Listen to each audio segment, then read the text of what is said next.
நீலகிரி மாவட்டம் குன்னூரில் உள்ள ஜோசப் கல்லூரி வளாகத்தில் ஒற்றை கரடி புகுந்துள்ளதால் அங்கு பெரும் பரபரப்பான சூழ்நிலை ஏற்பட்டுள்ளது.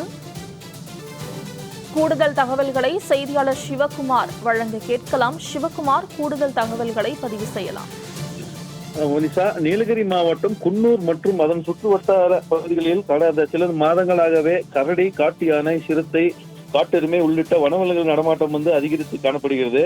உணவு மற்றும் தண்ணீர் தேடி வனப்பகுதியை விட்டு வெளிவரும் வனவிலங்குகள் அவ்வப்போது மனிதர்களையும் தாக்குவதும் பயிர்களை சேதப்படுத்துவதும் தொடர்கிறது. இந்நிலையில் இன்று காலை குன்னூர் ஜோசப் பள்ளி வளாகத்தில் ஒரு கரடி ஒன்று புகுந்துள்ளது. இதனால அந்த வகுப்பறையில் இருந்த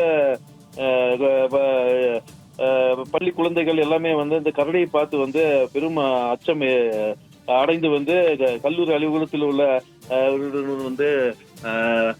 புகார் தெரிவித்தனர். இதனை அடுத்து அந்த ஜோசப் கல்லூரி வளாகத்திற்கு உலாவரும் கரடி நடமாட்டத்தை வனத்துறையினர் கண்காணித்து வருகின்றனர். அவற்றை கூண்டு வைத்து பிடித்து அடர்ந்த வனப்பகுதிக்குள் விரட்டவும் நடவடிக்கை எடுக்க வேண்டும் என கல்லூரி நிர்வாகம் கோரிக்கை விடுத்துள்ளது.